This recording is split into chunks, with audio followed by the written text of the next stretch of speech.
Histoire et légende de la Bretagne mystérieuse. Les petites coudées. Il était une fois un roi et une reine qui avaient 2 filles.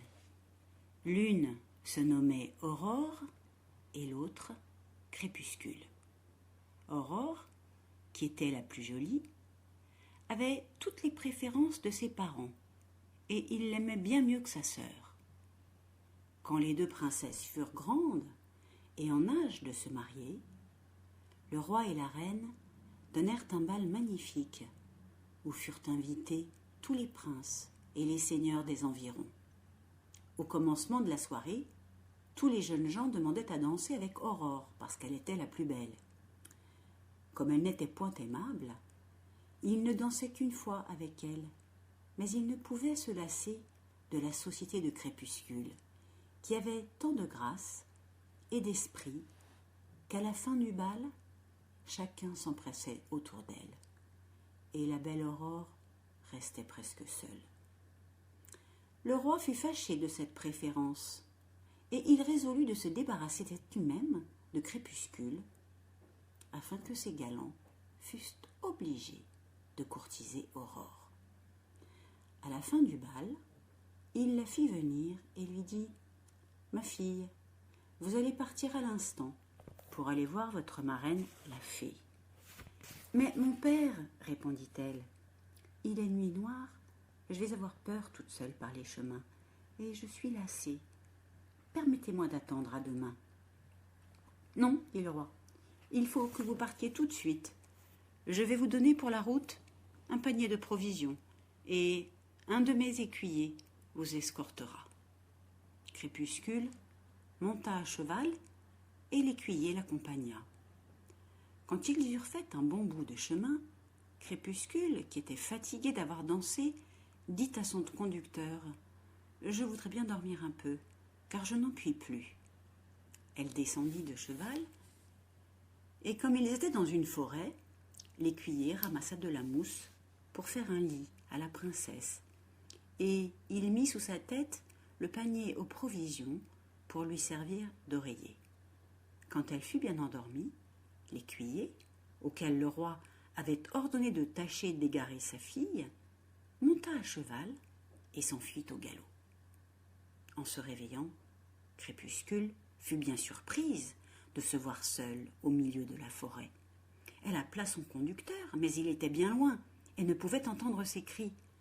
Pendant toute la journée, elle essaya de retrouver sa route, mais le soir arriva avant qu'elle fût parvenue à sortir de la forêt. Quand elle avait faim, elle mangeait les provisions de son panier et, à la tombée de la nuit, elle monta dans un arbre pour voir si elle n'apercevait pas quelque lumière. Mais elle ne vit rien, et, de peur des bêtes féroces, elle resta dans l'arbre jusqu'au jour. Le lendemain, elle marcha encore pour essayer de sortir de la forêt, mais elle ne put en trouver le bout. Au soir, elle monta de nouveau dans un arbre pour tâcher de découvrir au loin quelque lumière. Mais elle n'en vit point, et plus désolée encore que la veille, elle passa la nuit sur l'arbre. En s'éveillant le matin, elle aperçut tout au loin quelque chose qui brillait. Elle prit son panier et se mit en route. Plus elle approchait, plus cela devenait brillant. Cela paraissait comme un feu d'artifice de toutes couleurs et si éclatant qu'elle avait peine à le regarder. Elle finit par arriver auprès d'un beau château de cristal. Elle resta émerveillée à le considérer et elle s'écria « Ah, le beau château !» Elle frappa à la porte, mais personne ne vint lui ouvrir. Elle frappa une seconde fois et ne vit rien. Mais la 3e fois, elle entendit un petit bruit et de petites voix qui parlaient comme une musique. À travers la porte de cristal, elle vit venir 12 petites coudées. C'étaient de mignonnes petites personnes qui n'étaient pas plus hautes que le coude. 6 petites coudées soulevèrent le clenche et 6 autres tirèrent la porte en dedans pour l'ouvrir. « Laissez-moi entrer dans votre château, leur dit Crépuscule.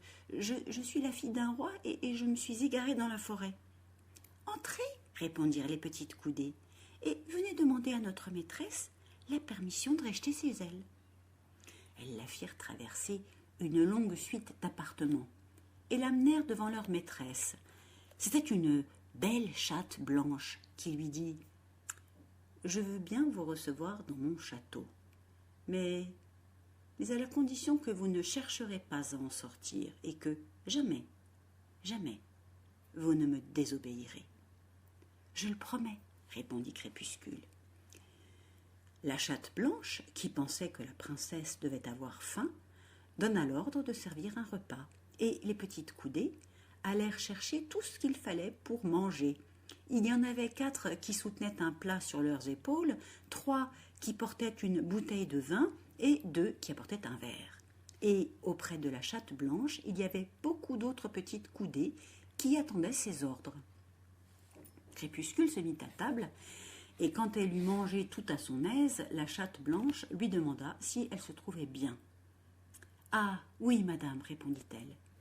Eh bien, tous les jours vous serez servie ainsi. Maintenant, je vais vous montrer mon jardin. » Elle la conduisit dans un vaste enclos où se trouvaient les arbres les plus beaux qu'on pût voir et des fleurs de toute espèce. « Vous voyez, dit la chatte blanche, que mon jardin est grand. Vous pourrez vous promener partout à votre guise et y cueillir des fleurs et des fruits. Seulement je vous défends d'approcher de la pièce d'eau qu'on voit là-bas. Si vous me désobéissez, je le saurai, et vous ne tarderiez pas à vous en repentir. » Crépuscule assura qu'elle s'en garderait bien, et tous les jours, elle se promenait dans le jardin. Pourtant, parfois, elle ne pouvait s'empêcher de regarder du côté de la pièce d'eau, et la pensée même que c'était un endroit interdit lui donnait envie d'y aller, mais elle n'osait. Un jour que la chatte blanche était en voyage, Crépuscule descendit au jardin, suivant sa coutume, et en s'y promenant, elle se trouva, sans trop y avoir pensé, à peu de distance de la pièce d'eau. « Ah, se dit-elle, je vais la voir aujourd'hui, puisque j'en suis si près. Il n'y a ici que les petites coudées qui sont occupées dans le château, et la chatte blanche n'en saura rien. » Elle s'approcha de la pièce d'eau, et dès qu'elle fut sur le bord, elle vit des feuilles de nénuphar qui remuaient. Un serpent vert sortit de l'eau et vint se mettre à côté d'elle. Elle eut peur et se recula. Mais le serpent lui dit d'une voix douce : « Belle princesse, avez-vous peur de moi ? Soyez sans crainte, je ne vous ferai point de mal. Je vous en prie, ne vous en allez pas et restez à me parler. Il y a si longtemps que je n'ai pu causer avec personne. » Crépuscule fut rassurée par ces paroles. Elle resta, et même longtemps, à parler avec le serpent. Elle s'aperçut enfin qu'il était temps de partir, et elle lui dit : « Adieu, serpent vert, il faut que je rentre, je ne suis que trop restée avec vous. » Le serpent la supplia de revenir une autre fois, et quand elle eut disparu, il se replongea dans son étang. Au moment où Crépuscule rentrait au château de cristal, la chatte blanche se montra devant elle. « D'où venez-vous, mademoiselle ? » lui demanda-t-elle. « De me promener dans le jardin, répondit Crépuscule. »« Oui, dit la chatte blanche.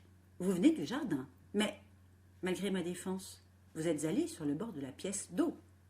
Pour votre punition, on va vous plonger dans un bain de lait bouillant. » Aussitôt, les petites coudées accoururent. En un clin d'œil, elles déshabillèrent la pauvre Crépuscule et la mirent dans un bain de lait bouillant qui la cuisit bien fort. Mais elles ne l'y laissèrent pas longtemps, et quand elle en fut retirée, elles la soignèrent de leur mieux, et elle ne tarda pas à être guérie. Crépuscule avait de nouveau promis à la chatte blanche de ne plus retourner à l'étang. Mais malgré elle, elle pensait souvent au serpent vert. Et un jour que la chatte n'était pas au château, elle ne put résister à l'envie de le revoir, et elle alla sur le bord de la pièce d'eau. Elle vit le serpent vert qui était étendu sur l'herbe. Il avait bien maigri, et il lui dit d'une voix dolente : « Belle princesse, je croyais que vous m'aviez abandonnée, et j'en avais bien du chagrin. »« Non, répondit Crépuscule, je pensais souvent à vous, mais j'ai été si punie de vous avoir vu que je n'osais revenir. » Elle s'oublia encore à causer avec le serpent. Et quand elle rentra au château, la chatte blanche se présenta devant elle et dit d'une voix très irritée: « Vous m'avez encore désobéi, malgré vos promesses. Cette fois-ci, vous allez être plongée dans de l'huile bouillante. » Les petites coudées déshabillèrent Crépuscule et la mirent jusqu'au cou dans un bain d'huile bouillante. Puis elles la portèrent dans sa chambre et la soignèrent de leur mieux. Seulement cette fois, elle fut longtemps à se guérir. Un jour, qu'elle était seule, elle entendit un frôlement et elle vit paraître devant elle le serpent vert, plus maigre encore que d'habitude. « Je suis bien malade, lui dit-il, mais si vous vouliez m'épouser, je guérirais. » Crépuscule aimait bien le serpent vert, mais elle ne pouvait se décider à le prendre pour mari. Tous les jours, il venait la voir et lui demandait tous les jours si elle consentait à l'épouser, mais tous les jours, elle refusait. Il finit par ne plus venir car il était trop malade pour se traîner jusqu'au château. Alors Crépuscule, qui était guérie, se décida à retourner au bord de la pièce d'eau malgré les menaces que la chatte blanche lui avait faites. Elle vit son pauvre serpent vert qui était mourant et pouvait à peine remuer. Elle eut tant de pitié de le trouver en cet état qu'elle lui dit: « Je vous épouserai quand vous voudrez, si cela peut vous guérir. » Aussitôt, le serpent vert cessa d'être malade. Crépuscule revint au château, tremblant d'être punie, mais quand la chatte blanche la vit, elle ne lui adressa pas même un reproche. La chatte blanche ordonna aux petites coudées de tout préparer pour la noce. Il y en avait des centaines, hommes et femmes, dans le château de cristal, et elles s'y employèrent de leur mieux. On invita beaucoup de monde, des rois et des reines, et parmi eux les parents de Crépuscule et de la belle Aurore. Le jour du mariage, Crépuscule avait une robe couleur de la voûte du ciel et une couronne d'étoiles que le serpent lui avait donnée. Elle se mit en route dans ce beau costume pour se rendre à la chapelle, et le serpent vert rampait à côté d'elle. Tous les invités disaient: « Quel dommage qu'une aussi belle princesse ait un serpent pour mari !» Cependant, on entra à la chapelle, et l'évêque, qui devait bénir le mariage, demanda au serpent s'il consentait à épouser la princesse. Il s'empressa de dire oui. L'évêque demanda ensuite à Crépuscule si elle voulait prendre le serpent vert pour son légitime époux. « Oui, répondit-elle.